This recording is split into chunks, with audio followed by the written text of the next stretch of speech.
ಕರುನಾಡ ಯುವ ಕಣ್ಮಣಿ ಯುವಜನರ ಆಶಾಕಿರಣ ಮತ್ತು ಕರ್ನಾಟಕ ಪ್ರದೇಶ ಯುವ ಜನತಾದಳ ರಾಜ್ಯಾಧ್ಯಕ್ಷರಾಗಿರುವ ಶ್ರೀ ನಿಖಿಲ್ ಕುಮಾರಸ್ವಾಮಿ ಅವರಿಗೆ ಜನ್ಮದಿನದ ಹಾರ್ದಿಕ ಶುಭಾಶಯಗಳು. ಶುಭ ಕೋರುವವರು ಶ್ರೀ ಟಿ.ಎನ್. ಜವರಾಯಿಗೌಡರು, ವಿಧಾನ ಪರಿಷತ್ ಸದಸ್ಯರು ಹಾಗೂ ಯಶವಂತಪುರ ವಿಧಾನಸಭಾ ಕ್ಷೇತ್ರದ ಜೆಡಿಎಸ್ ಪಕ್ಷದ ಎಲ್ಲಾ ಕಾರ್ಯಕರ್ತರು, ಮುಖಂಡರು.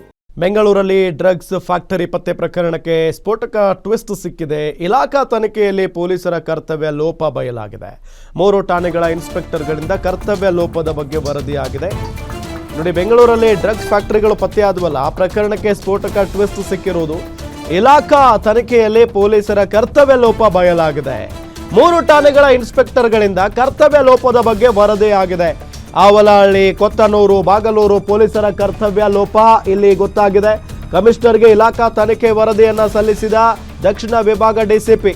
ಕರ್ತವ್ಯ ಲೋಪ ಆರೋಪದಡಿ 3 ಇನ್ಸ್ಪೆಕ್ಟರ್ಗಳನ್ನ ಅಮಾನತು ಮಾಡಲಾಗಿದೆ. ಈಗ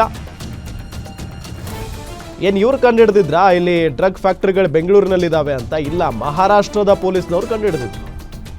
ಬೆಂಗಳೂರಿನಲ್ಲಿ, ಕರ್ನಾಟಕ ರಾಜ್ಯದ ರಾಜಧಾನಿ ಬೆಂಗಳೂರಿನಲ್ಲಿ ಡ್ರಗ್ ಫ್ಯಾಕ್ಟರಿಗಳಿದಾವೆ ಅನ್ನೋದು ಬೆಂಗಳೂರಿನ ಪೊಲೀಸ್ನವರಿಗೆ ಗೊತ್ತಿಲ್ಲ. ಇನ್ಫ್ಯಾಕ್ಟ್ ಬೆಂಗಳೂರು ಪೊಲೀಸರು ಅಂತ ಅಂದ್ರೆ ದೇಶದ ದಿ ಬೆಸ್ಟ್ ಪೊಲೀಸ್ ಅಂತ ಹೇಳಿ ಒಂದು ಖ್ಯಾತಿ ಇದೆ.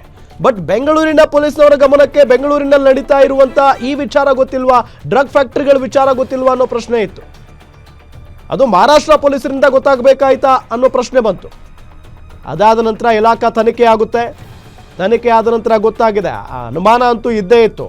ಯಾಕೆ ಅಂತ ಹೇಳಿದ್ರೆ ಪೊಲೀಸ್ನವ್ರಿಗೆ ಗೊತ್ತಿಲ್ಲದೆ ಏನೇನೂ ಆಗಲ್ಲ. ಬೆಂಗಳೂರಿನಲ್ಲಿ ಯಾವ ಏರಿಯಾದಲ್ಲೂ ಏನೂ ಆಗಲ್ಲ, ಪ್ರತಿಯೊಂದು ಗೊತ್ತಿರುತ್ತೆ ಪೊಲೀಸ್ ಇಲಾಖೆಗೆ. ಸೊ ಹಾಗಾಗಿನೇ ಈಗ 3 ಠಾಣೆಗಳ ಇನ್ಸ್ಪೆಕ್ಟರ್ಗಳ ಕರ್ತವ್ಯ ಲೋಪ ಇಲ್ಲಿ ಗೊತ್ತಾಗಿದೆ.